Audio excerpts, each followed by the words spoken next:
साथियों, आज जो चर्चा का विषय है ये पूरे समाज को झकझोर दिया है। इस विषय ने समाज में भय, असंतोष पैदा कर दिया है। इसलिए इस सब्जेक्ट पे चर्चा करना बहुत ज़रूरी था। यह विषय सबको पता चले, इसलिए इस विषय पे आज मैं आपके साथ चर्चा कर रहा हूँ। दोस्तों, आज की चर्चा का विषय है ऊंच और नीच। भारत में एक बहुत ही खराब व्यवस्था लागू हो गई जिसे हम ऊंच नीच की भावना कहते हैं। मित्रों, ये व्यवस्था कहाँ से लागू हुई ये समझ में नहीं आता है। एग्जैक्टली इसकी शुरुआत कहाँ से हुई? क्या ये युगों से आ रहा है, सदियों से आ रहा है, या 1000-2000 वर्षों में इस व्यवस्था का उदय हुआ है? यह व्यवस्था समाज के लिए इतना घातक है कि इससे समाज का समुचित विकास नहीं हो पाता है।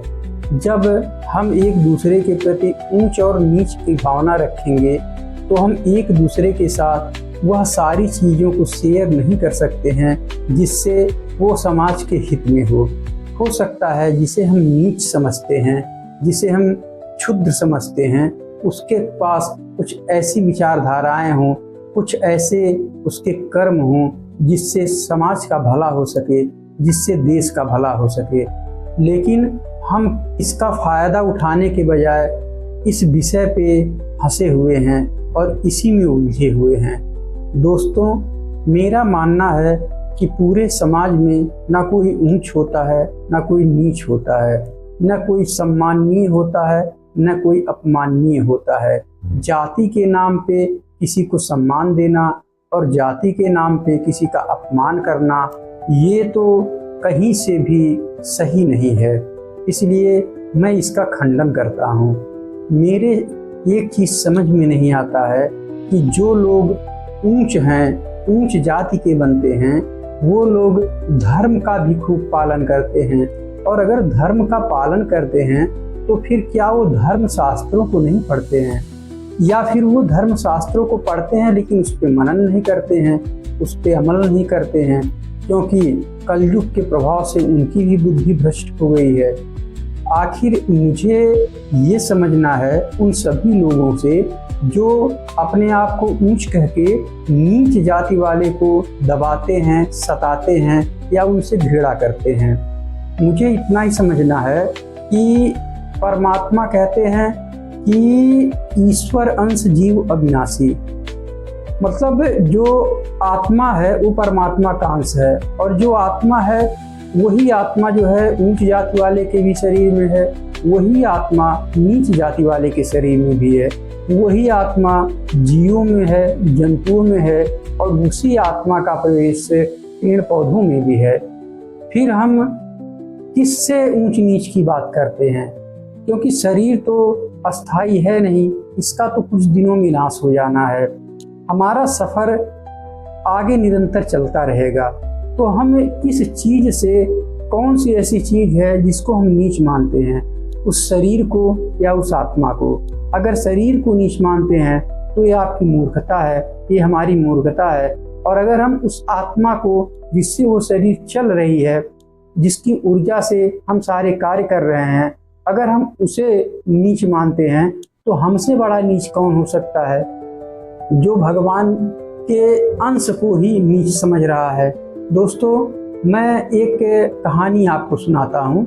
द्वापर युग में जब भगवान श्री कृष्ण जंगल में गैया चराने के लिए जाते थे तो वो अपने ग्वाल बालों के साथ मिलकर खेलते थे, कूदते थे, उनके साथ खाना खाते थे, और यहाँ तक कि वो लोग इस तरह एक दूसरे के साथ भोजन करते थे कि एक दूसरे के मुंह में डाला हुआ निवाला भी छीनकर भगवान कृष्ण खा लेते थे। एक बार ब्रह्मा जी भगवान श्री कृष्ण की लीला देखने के लिए उस वन में प्रवेश किए। वो भगवान को की लीलाओं का दर्शन करना चाहते थे, इसलिए वो उस वन में वृंदावन के प्रवेश किए जहाँ भगवान अपने ग्वाल बाल सखाओं के साथ क्रीड़ा करते थे, गैया चराते थे। भगवान के जो ग्वाल बाल सखा थे वो आज के ज़माने के हिसाब से छोटी जाति के थे, बड़ी जाति के भी थे, लेकिन साथ में छोटी जाति के भी थे। और भगवान श्री कृष्ण उन सबके साथ एक जैसा ही व्यवहार करते थे।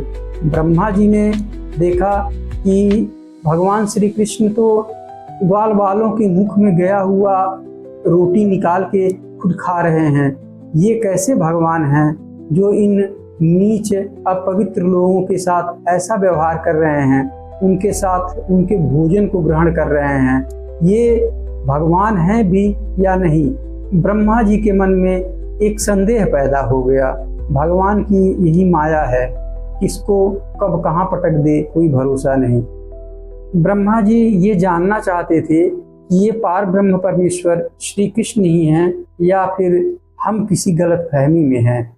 इसकी जांच करने के लिए एक बार उन्होंने ऐसा किया कि जब भगवान श्री कृष्ण अपने गैयों को देखने के लिए ग्वाल बाल सखाओं से दूर चले गए थे, उस समय ब्रह्मा जी ने उनके समस्त ग्वाल बालों को और सभी गौओं को लेकर ब्रह्मलोक भेज दिया। और जब भगवान कृष्ण वापस आए तो देख रहे हैं कि कोई भी बाल सखा नहीं है, गैयें कहाँ हैं, गैयें भी नहीं हैं। तो फिर भगवान श्री कृष्ण ने अपनी योग माया से देखा कि सारी गैयां और सारे ग्वाल बाल ब्रह्मलोक में हैं और यह सारा किया धराया ब्रह्मा जी का है। तो उन्होंने अपने माया से वैसे ही गैयां, उतनी ही गैयां और उतने ही ग्वाल बाल सखा उसी वेश में जैसे वो लोग थे वैसे ही उन्होंने बना दिया और उनके साथ बरसों तक वो जो है लीला करते रहे, खेलते रहे। एक दिन जब ब्रह्मलोक से ब्रह्मा जी वापस देखने आए कि ये जो कृष्ण हैं ये क्या कर रहे हैं, तो वो देखते हैं कि वही ग्वाल बाल जिनको मैं ब्रह्मलोक में छोड़कर अभी आया हूँ और वही गैयें यहाँ पे चर रही हैं। उन ग्वाल सखाओं के साथ कृष्ण अपनी लीलाएं कर रहे हैं, क्रीड़ा कर रहे हैं। और ऊपर देखा तो वो सब वहाँ पे हैं, ब्रह्मलोक में हैं। ब्रह्मा जी के समझ में आ गया कि यही पार ब्रह्म परमेश्वर हैं। कहीं न कहीं ब्रह्मा जी ये समझ गए कि उनसे चूक हो रही थी, तो उन्होंने जाके भगवान श्री कृष्ण से कहा कि ऐसा कैसे है और प्रभु ये मेरे साथ क्यों हुआ। तो श्री कृष्ण जी ने बताया कि ब्रह्मा जी, आपने अपनी ही बनाई हुई संतान के बारे में ऊंच और नीच की भावना की, जिसे आपने ही पैदा किया है, जिसके अंदर मेरा ही अंश विद्यमान है, उसे आप नीच और छोटी जाति की भावना से कैसे देख रहे हैं। ब्रह्मा जी को ज्ञान हुआ और ब्रह्मा जी ने उसके लिए भगवान श्री कृष्ण से माफ़ी मांगी। तो दोस्तों, मैं यही कहना चाहता हूँ कि अगर हमारी ऊंच जात के लोग धर्म शास्त्रों का पठन पाठन करते हैं तो उसका मनन भी करना चाहिए। ये जो स्टोरी है ये भागवत में लिखा हुआ है, महाभारत के एक पार्ट में इसका वर्णन है, तो उसको भी पढ़ना चाहिए। अगर उसको पढ़ते तो ऊंच और नीच की बातें नहीं होती, क्योंकि कैसे कोई ऊंच कैसे कोई नीच, सबका खून लाल है, सबके अंदर जो आत्मा है वो परमात्मा का अंश है। सिर्फ सांसारिक जीवन में कोई गरीब हो गया, किसी के पास धन नहीं है, किसी के पास आप जैसे रहने की अच्छी व्यवस्था नहीं है, अच्छे कपड़े नहीं हैं, अच्छी भाषा का बोलने में प्रयोग नहीं कर रहा है, तो इस बात से वो नीच हो गया, ये तो कोई बात नहीं हुई। तो दोस्तों, मैं आप सभी लोगों से, जो लोग मुझे सुन रहे हैं उनसे भी और जो नहीं सुन रहे हैं उनसे भी एक ही चीज़ कहना चाहता हूँ कि इस पूरे धरती पे कोई भी ऊंच नहीं है, कोई नीच नहीं है। सब जो है ईश्वर की संतान हैं और सब एक बराबर हैं। ठीक है। अब आदमी जैसा कर्म करता है उस हिसाब से वो अपना भोगता है और कर्मों के हिसाब से उसको जो है सुख और दुख की प्राप्ति होती है, वह अमीरी और गरीबी को प्राप्त होता है। तो इसमें ऊंच और नीच की भावना रखकर किसी से घृणा करना, किसी से द्वेष करना, किसी से नफरत करना, ये अच्छी बात नहीं है। ये एक सभ्य समाज की इंसानी नहीं है और कहीं ना कहीं ऐसा करने से हम ईश्वर के प्रति भी अपराध कर रहे हैं, क्योंकि जिससे हम नफरत कर रहे हैं वो तो ईश्वर का ही अंश ही है।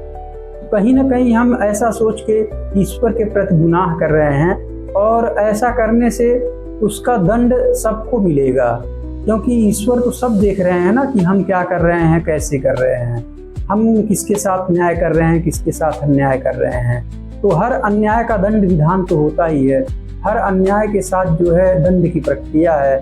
तो जो लोग भी ऐसा सोच रहे हैं वो गलत है। और मैं समस्त भारत के निवासियों से एक चीज़ कहना चाहता हूँ, किसी भी जाति वाले को आप ऊंच नीच की भावना से ना देखें, सबको समान भाव से देखें। सिर्फ जो गलत आचरण करता है, अपराध करता है, पाप करता है, उससे आप अपनी दूरी बना के रखें। अगर मेरी बात आप लोगों को पसंद आई हो तो आप वीडियो को शेयर करिए, जिससे यह बात और सारे लोग भी जान सकें और आपसी वैमनस्यता, ऊंच नीच की भावना जो लोगों के अंदर बसी है उसमें कमी आए, वो खत्म हो।